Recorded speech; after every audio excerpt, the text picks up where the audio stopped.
न्याय दर्शन तीसरा अध्याय पहला आनेक 28वां सूत्र उत्तर पक्ष। देह का भौतिक होना तो सर्वसम्मत है, परंतु पांचों अर्थात पृथ्वी, जल, तेज, वायु, आकाश सामान्य रूप से इसका उपादान है या इनमें कोई विशेष है। इसके उत्तर में सूत्रकार कहते हैं, यद्यपि यह देह पंचभूतात्मक है, तथापि पृथ्वी इसका विशेष रूप से उपादान है। अन्य जल, तेज आदि इसके निमित्त कारण है, उपादान नहीं। इसका कारण यह है कि देह में जल आदि के गुण, द्रव्यत्व आदि नहीं पाए जाते। पृथ्वी के काठिन्य और गंध आदि गुण प्रत्यक्ष उपलब्ध होते हैं, अतः यह देह पार्थिव है। प्रश्न, क्या शरीर में केवल पार्थिव ही परमाणु होते हैं, जल आदि के नहीं? उत्तर, पृथ्वी में तो पार्थिव प्रधान ही शरीर होते हैं। अन्य लोकों में जल आदि प्रधान शरीरों का होना माना गया है। यद्यपि संयोग सब भूतों का होता है, तथापि पृथ्वी में पार्थिव अंश ही प्रधान है। इसी की पुष्टि में अन्य हेतु भी देते हैं। 29वां सूत्र उत्तर पक्ष। श्रुति के प्रमाण से भी शरीर का पार्थिव होना सिद्ध होता है। श्रुति में कहा गया है कि सूर्य में तेरी आंख जाए, वहां पृथ्वी शरीर का जाना कहा गया है। कार्य सदा अपने कारण में लीन होता है और इसी को नाश कहते हैं। जब शरीर पृथ्वी का कार्य है तो वह नष्ट हो जाने पर अवश्य पृथ्वी में मिलेगा। इस श्रुति से तथा यजुर्वेद की श्रुतियों से शरीर का पार्थिव होना सिद्ध है। अब इंद्रियों की परीक्षा आरंभ करती है। प्रथम इस प्रश्न पर विचार किया जाता है कि इंद्रिय भौतिक है या अभौतिक। 30वां सूत्र पूर्व पक्ष। आंख में जो काले रंग की पुतली है, उसके होने पर रूप का ग्रहण होता है, ना होने पर नहीं। इससे मालूम होता है कि यह पुतली ही आंख है और वह पुतली भौतिक है, इसलिए आंख का भी भौतिक होना सिद्ध है। एक पक्ष तो यह हुआ। दूसरा पक्ष यह है कि आंख की पुतली का विषय से जब कुछ व्यवधान होगा तभी उसका ग्रहण हो सकेगा। अन्यथा यदि कोई वस्तु आंख की पुतली से मिला दी जाए तो कदापि उसका ग्रहण ना हो सकेगा। इससे यह मालूम होता है कि यह पुतली तो आंख के भीतर ही रहती है, बाहर नहीं जाती। परंतु रूप का ग्रहण तब होता है जब वृत्ति बाहर निकलकर विषय में तदाकार हो जाती है और वह वृत्ति इस पुतली से पृथक है। इससे इंद्रियों के अभौतिक होने का अनुमान होता है, क्योंकि अप्राप्त और दूर की वस्तु को ग्रहण करना भौतिक पदार्थ का काम नहीं। इसलिए यह संशय उत्पन्न होता है कि इंद्रिय भौतिक है या अभौतिक। अगले सूत्र में इंद्रियों को अभौतिक सिद्ध करते हैं। 31वां सूत्र पूर्व पक्ष। आंख से छोटा और बड़े से बड़ा पदार्थ भी देखा जाता है, इसलिए इंद्रिय अभौतिक है, क्योंकि भौतिक पदार्थों का यह नियम है कि वे जितनी सीमा में होते हैं उनकी शक्ति और प्रभाव उस सीमा का अतिक्रमण नहीं कर सकते। प्रश्न, क्या आंख सब छोटे बड़े पदार्थों में व्यापक हो जाती है? उत्तर, छोटे से छोटे सरसों के दाने और बड़े से बड़े पहाड़ को भी इसी आंख से दिखती हैं। इससे आंख का अभौतिक होना सिद्ध है, क्योंकि यदि पुतली आंख होती तो इतने बड़े पहाड़ को कैसे देख सकती? आक्षेप हो चुके, अब इसका समाधान करते हैं। 32वां सूत्र उत्तर पक्ष। चक्षु तेजस इंद्रिय है, इसलिए उसकी किरणें तेज की किरणों से मिलकर दृश्य वस्तु में व्यापक हो जाती हैं, जिससे छोटे बड़े पदार्थों का प्रत्यक्ष होता है। दृष्टांत हम दीपक का दे सकते हैं। दीपक छोटा होता है, परंतु उसकी ज्योति जहां तक आवरण नहीं होता वहां तक फैल जाती है। ऐसे ही आंख की पुतली भी यद्यपि छोटी होती है, तथापि उसकी ज्योति दूर तक फैल सकती है।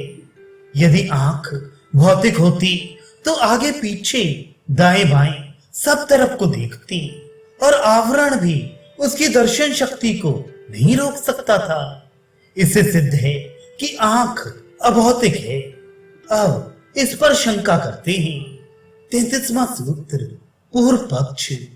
यदि दीपक के समान आंख की भी किरणें होती तो वे दीपक की ज्योति के समान उष्ण तथा प्रकाश उपलब्ध होता। जब किरणों की उपलब्धि ही नहीं होती तब उनका मानना व्यर्थ है। हमको तो गोलक और पुतली के अतिरिक्त आंख में और कुछ नहीं दिखता, अतः यही चक्षु इंद्रिय है। अब इसका उत्तर देते हैं। 34वां सूत्र, उत्तर पक्ष। जो वस्तु अनुमान से सिद्ध है उसका प्रत्यक्ष से न ग्रहण किया जाना अभाव का कारण नहीं हो सकता। जैसे चंद्रमा का पिछला भाग और पृथ्वी का नीचे का भाग हमको नहीं दिखता, परंतु अनुमान से सिद्ध है, इसलिए सब मानते हैं। ऐसे ही आंख की ज्योति यदि प्रत्यक्ष नहीं होती तो अनुमान से तो सिद्ध है, इसलिए उसका अभाव नहीं माना जाता। फिर इसी की पुष्टि करते ही 35वां सूत्र, उत्तर पक्ष। बहुत से द्रव्य ऐसे होते हैं कि जिनका प्रत्यक्ष होता है और बहुत से ऐसे भी होते हैं कि जिनका प्रत्यक्ष तो नहीं होता, किंतु वे अपने गुणों से पहचाने जाते हैं। जैसे जल और अग्नि के परमाणु किसी को प्रत्यक्ष नहीं दिखते, किंतु वे अपने शीत या उष्ण स्पर्श से जाने जाते हैं। इसी प्रकार चक्षु इंद्रिय भी प्रत्यक्ष नहीं दिखता, किंतु अपनी दर्शन शक्ति से पहचाना जाता है। फिर इसी की पुष्टि करते हैं। 36वां सूत्र, उत्तर पक्ष। रूप अग्नि का गुण है और वह दो प्रकार का होता है। एक वह जो उद्भूत होने से प्रत्यक्ष होता है, दूसरा अनुद्भूत होने से प्रत्यक्ष नहीं होता, किंतु अनुभव या स्पर्श से जाना जाता है। अनेक द्रव्य जब आपस में मिलते हैं तब उनमें रूप का अनुद्भव रहता है। आंख की किरणें अनुद्भूत रूप है, इसलिए उनका प्रत्यक्ष नहीं होता। तेज के परमाणुओं या गुणों में यह देखा जाता है कि कहीं तो रूप और स्पर्श दोनों की उपलब्धि होती है, कहीं केवल स्पर्श की और कहीं इन दोनों की उपलब्धि नहीं होती। जिसमें रूप स्पर्श दोनों की उपलब्धि होती है उसी का प्रत्यक्ष होता है।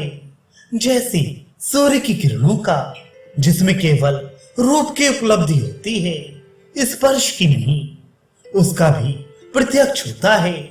जैसे दीपक की किरणों का, और जिसमें केवल स्पर्श की उपलब्धि होती है, रूप का नहीं, उसका भी प्रत्यक्ष होता है। जैसे उष्ण जल में स्पर्श से अग्नि का प्रत्यक्ष होता है, जिसमें रूप और स्पर्श दोनों की उपलब्धि नहीं होती, उसका प्रत्यक्ष नहीं होता। जैसे आंख की किरणों में न रूप है न स्पर्श, इसीलिए उनका प्रत्यक्ष नहीं होता। आंख की किरणें भी सूर्य या दीपक की किरणों के समान उद्भूत रूप क्यों नहीं? इस प्रश्न का उत्तर देते हैं। 37वां सूत्र, उत्तर पक्ष। सब इंद्रिय जीवात्मा के कर्म फल भोगने के वास्ते बनाए गए हैं और इंद्रियों की सारी शक्ति जीवात्मा के अधीन है। तात्पर्य ये कि शरीर और इंद्रिय गण स्वतंत्र नहीं है, वे जीवों के कर्म फल भोगने के वास्ते साधन बनाए गए हैं। यदि कर्मों का भोग ना होता तो शरीर और इंद्रिय भी ना होते। ऋषि, आंख को तेजस क्यों माना जाए जबकि उसका प्रत्यक्ष नहीं होता। उत्तर, आंख बिना प्रकाश के काम नहीं कर सकती। प्रकाश उसका सहायक है और प्रकाश तेज का धर्म है, इसलिए चक्षु तेजस है। फिर इसी की पुष्टि करते ही 38वां सूत्र उत्तर पक्ष। बीच में किसी आवरण के आ जाने से चक्षु की दर्शन शक्ति रुक जाती है और आवरण से भौतिक पदार्थों की ही शक्ति का अवरोध हो सकता है, अभौतिक का नहीं। इसलिए चक्षु भौतिक है।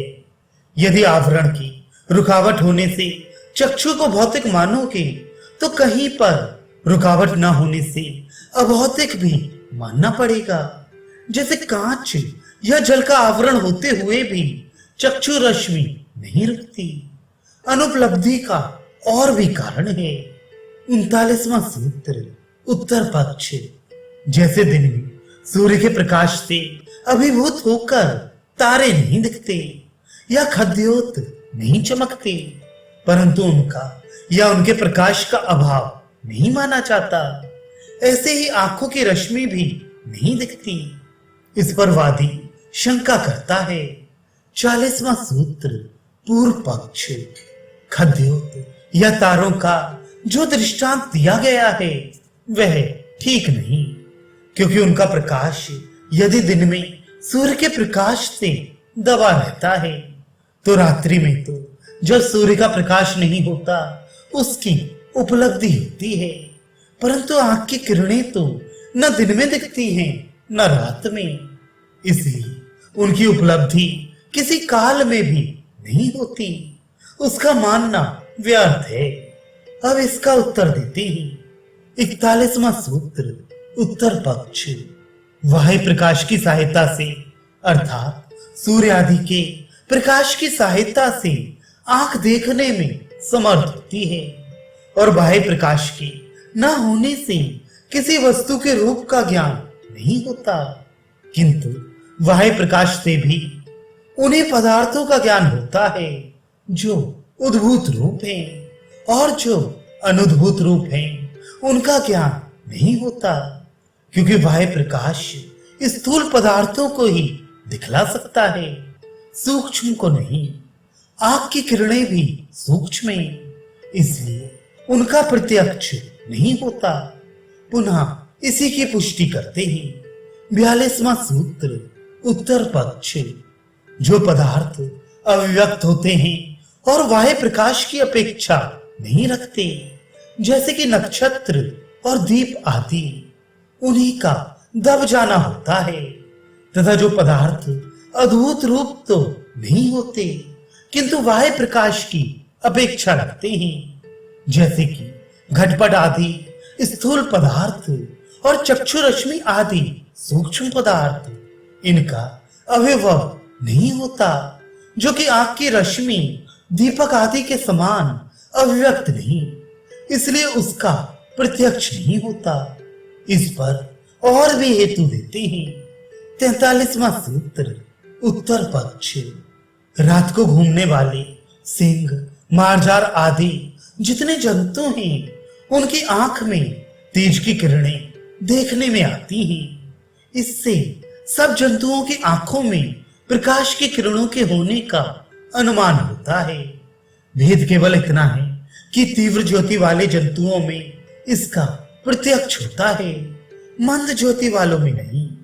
इंद्रिय और अर्थ के संयोग को प्रत्यक्ष का कारण कहा था।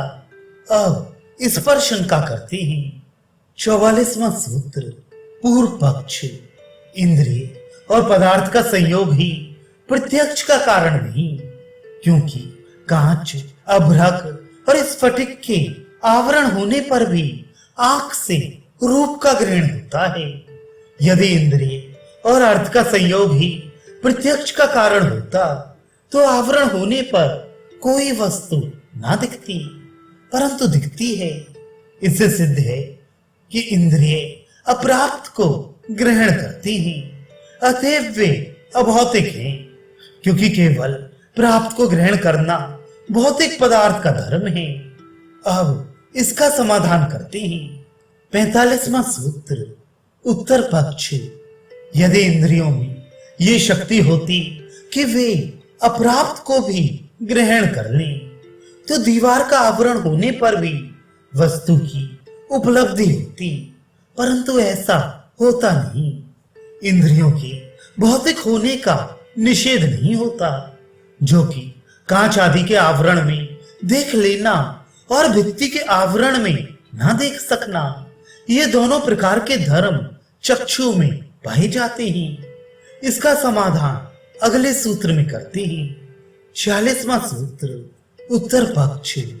कांच, अवरक और स्फटिक आदि पदार्थ स्वच्छ होने से आंख की किरणों को रोक नहीं सकते, इसलिए उनका आवरण होने पर भी संयोग में रुकावट नहीं आती। संयोग की उपस्थिति होने पर ही रूप का ग्रहण होता है। और ये समझना कि भौतिक पदार्थों में रुकावट आती है, इसका उत्तर अगले सूत्र में देते हैं। 47वां सूत्र, उत्तर पक्ष। सूर्य की किरणें कांच आदि का आवरण होने पर भी दूसरी तरफ चली जाती हैं, जिसका प्रमाण आवृत पदार्थ का उष्ण हो जाना है। और देखिए, एक बटलोई में पानी डालकर नीचे आग जला देते हैं, तो आग की गर्मी देगची के पर्दे से गुजरकर पानी में चली जाती है। इससे जाना जाता है कि तेज की किरणें सूक्ष्म होने से इन आवरणों से रुक नहीं सकती। जैसे सूर्य की किरणों को कुंभ आदि का आवरण पानी में उष्णता पहुंचाने से नहीं रोक सकता, ऐसे ही आंख की किरणों को भी कांच आदि का आवरण दृश्य पदार्थ में जाने से नहीं रोक सकता। फिर आक्षेप करते हैं। 48वां सूत्र, पूर्व पक्ष। कहीं पर आवरण होने से आंख की किरणों का रुक जाना, जैसे कि दीवार आदि में, और कहीं आवरण होने से ना रुकना, जैसे कि कांच आदि में, ये दोनों बातें परस्पर विरुद्ध हैं। या तो दीवार से भी रुकावट होनी चाहिए या कांच से भी रुकावट होनी चाहिए। इसका उत्तर देते हैं। 49वां सूत्र, उत्तर पक्ष। जैसे दर्पण और जल स्वभाव स्वच्छ होने से नेत्र रश्मि को नहीं रोकते, ऐसे ही स्फटिक आदि भी स्वच्छ स्वभाव होने से नेत्र रश्मि के बाधक नहीं होते। भित्ति आदि मलिन स्वभाव होने से रुकावट का कारण होते हैं। प्रश्न, भित्ति अर्थात दीवार आदि के मलिन स्वभाव और कांच आदि के स्वच्छ स्वभाव होने का क्या कारण है? उत्तर, सत्व, रज, तम प्रकृति के ये 3 गुण हैं। अग्नि में सत्व गुण प्रधान है, जल में रजस और पृथ्वी में तमस। अग्नि के परमाणु अधिक होने से कांच आदि स्वच्छ स्वभाव है। पृथ्वी के परमाणु अधिक होने से भित्ति आदि मलिन स्वभाव है। दर्पण आदि के समान आंख की ज्योति को क्यों माना जाए? 50वां सूत्र, उत्तर पक्ष। जो बातें प्रत्यक्ष या अनुमान प्रमाण से सिद्ध हैं, उनमें भी मीन मेख निकालना या यूं कहना कि ऐसा होना चाहिए, ऐसा ना होना चाहिए, ठीक नहीं है। जैसे कांच का आवरण होने से दूसरी तरफ के पदार्थ दिखते हैं, भित्ति के आवरण में नहीं दिखते, यह बात प्रत्यक्ष सिद्ध है। अब इसमें यह आक्षेप करना कि कांच के आवरण में क्यों दिखते हैं या भित्ति के आवरण में क्यों नहीं दिखते, बिल्कुल असंगत है, क्योंकि प्रत्येक पदार्थ की बनावट और दशा भिन्न भिन्न है, इसलिए सब में एक सा नियम नहीं हो सकता। इस विषय को यही समाप्त करके अब इस बात का विवेचन किया जाता है कि इंद्रिय एक है या अनेक। प्रथम संशय का कारण कहते हैं